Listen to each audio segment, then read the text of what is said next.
네, 이수연의 애프터 출발하겠습니다. 다행히 지금 증시가 반등을 하고 있어서 오전장에 좀 우울했던 분위기가 해소되고 있는 시점입니다. 확인할 건 확인하자 제목 달아봤고요. 이번 주에 미국 대선 토론 그리고 CPI 발표, 애플 아이폰 공개 등등 여러 가지 굵직한 이벤트 공개를 앞두고 있습니다. 관전 포인트 체크해보고요. 마지막으로 오늘 강한 섹터 두 테마 체크해보겠습니다. 자, 지금 지수 흐름 보시면 거래소는 아직 지금 플러스권에 들어오진 않았지만 정말 가파르게 낙폭을 축소하는 흐름이죠. 우상향하고 있습니다. 오늘 장중에 2,500포인트 깨지면서 와 이거 어떡하지 싶었는데 다행히 외국인 순매수가 선물 쪽에서 들어오면서 코스피가 이제 마감 직전에 플러스권 진입하는지 함께 확인해 보시고요. 코스닥은 이미 플러스권 전환한 이후에 1% 넘는 강세를 보이고 있습니다.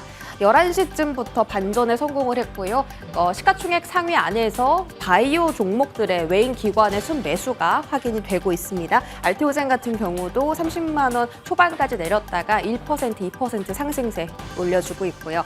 자, 어떤 이슈를 체크를 할까? 일단 오늘 초반에 하락했던 요인들 체크해 보면 윌러 이사가 B컷 50bp 인하 발언을 했고요.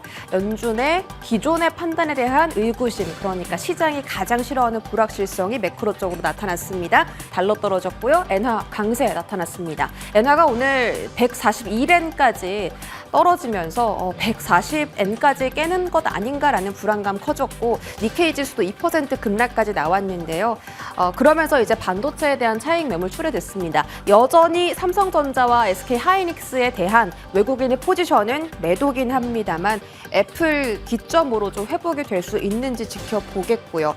외국인이 장중에 낙폭가대 종목에 저가 매수 들어왔고 또 이러한 변동성의 흐름이 추석 앞두고 계속 이어질 수 있다는 점이 특징입니다.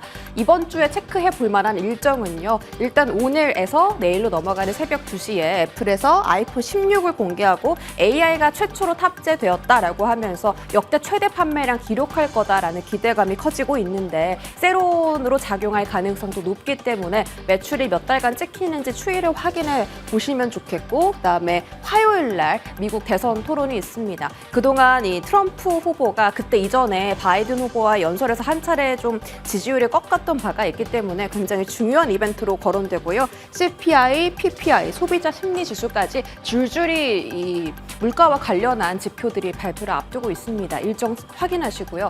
자, 이제 그 미국 대선 토론에서 어떤 부분을 관전 포인트로 둘까 다음 화면에서 볼게요.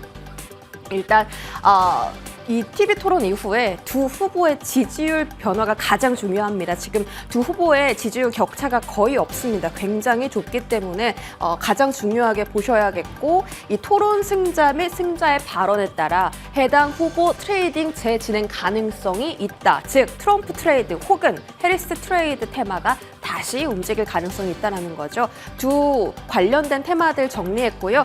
최근에 해리스 후보가 전기차에 대해서 조금 유보적인 발언을 하긴 했는데 그래도 한 차례 움직일 가능성 지켜보겠습니다. 특히 지금 가장 이제 치열한 이 경합 후보 지역이라고 해야 될까요? 그 중에서 두 곳은 해리스가 모두 지지율이 앞서고 있는데 딱 한 곳, 펜실베니아는 아직까지도 두 후보가 너무 치열하게 경쟁을 하고 있어서 아마 이번 대선 토론에서 펜실베니아의 투표권을 획득할 만한 발언을 할 수 있겠다. 그런데 펜실베니아가 어떤 지역이냐. 철강과 금속 산업이 발달했고요. 로봇이나 바이오 AI 쪽, 이 AI 연구의 허브로 놓여있기 때문에 금속 관련주라든지 AI 소프트웨어 관련주들이 움직일 가능성도 염두에 두셔야겠습니다. 오늘 오후장에 폴라리스 그룹주가 좀 급등한 것도 연관이 있을 수도 있고요. CPI 관련해서는 하락하는 것보다는 상승하는 게 좋을 거다. 즉 이미 연준은 금리 인하를 이미 확정적으로 이야기를 하고 있기 때문에 이제 금리 인하는 중요한 게 아니고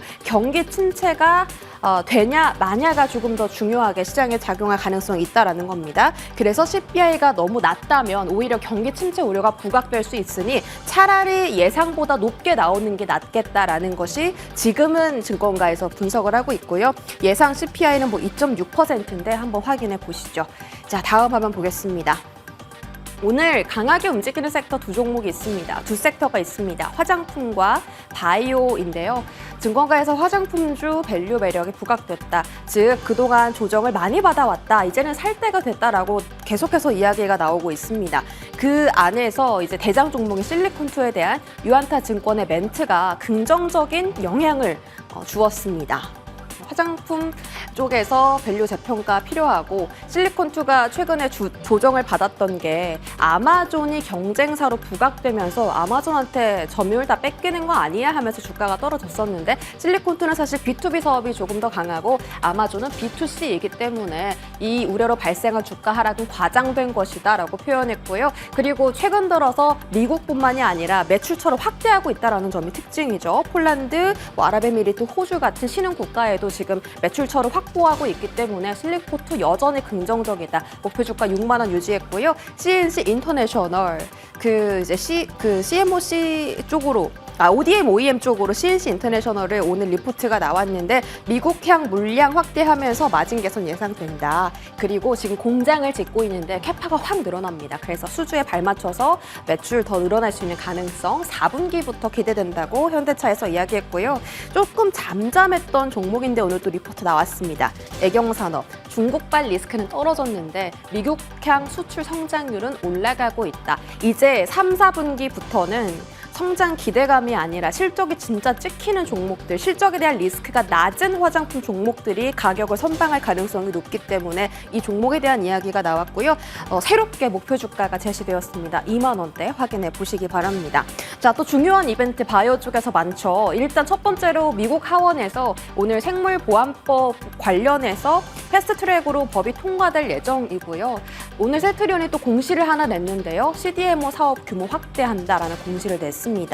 이와 관련해서 또 한 번 움직임 나올지 지켜보시고 이제 유럽 종양학회도 열리게 되는데 여기서 타그리소 관련 이야기 나옵니다. 함께 이슈 체크해 보시고요. 오늘 제약바이오 쪽에서 가장 핫한 테마는 비만 치료제입니다. 10월 달에 위고비가 국내에 상륙하게 되고 관련해서 대북 LS 상한가 갖고 DXVX, 라파스 그리고 유통 담당하고 있는 블루엠텍 같은 종목들의 급등세가 나왔는데 인벤티지랩부터 D&D 파마텍, 현미약품, 동아 ST 오늘 전부 다 리포트가 좀 쏟아져 나왔습니다. 이제는 비만 치료제에 좀 집중을 할 때가 왔나. 제약바이오가 그동안 플랫폼이나 CDMO 쪽, 바이오시밀러 쪽이 주목을 받았다면 이제는 수급이 이쪽으로 쏠릴 가능성이 있을까 해서 표를 만들어 봤고요.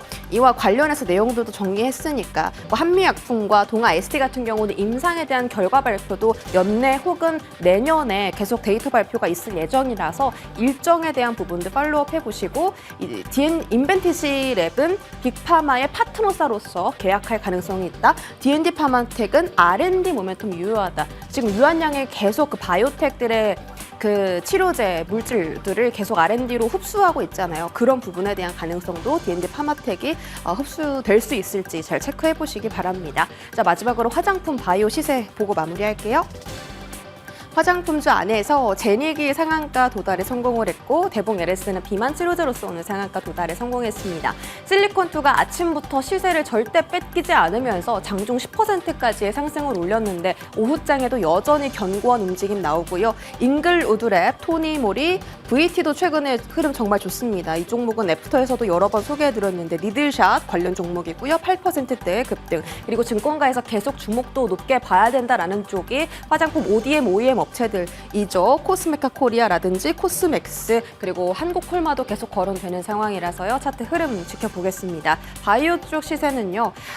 DXVX, 대봉LX, 인벤티지랩, D&D 파마텍 전부 비만 치료제 쪽이고 이제 인벤티지랩 같은 경우는 글로벌 빅파마와 함께 손잡을 가능성이 있다라는 점. 샤페론이 최근에 급등을 정말 많이 했습니다. 정말 시가총액이 작은 종목인데 오늘도 8%의 급등 올려 세우면서 테마적으로 좀 움직이는 가능성이 높은 종목이고요. 이쪽에 대한 시세도 계속 체크해 드리겠습니다. 브리핑 여기까지 전해드릴게요.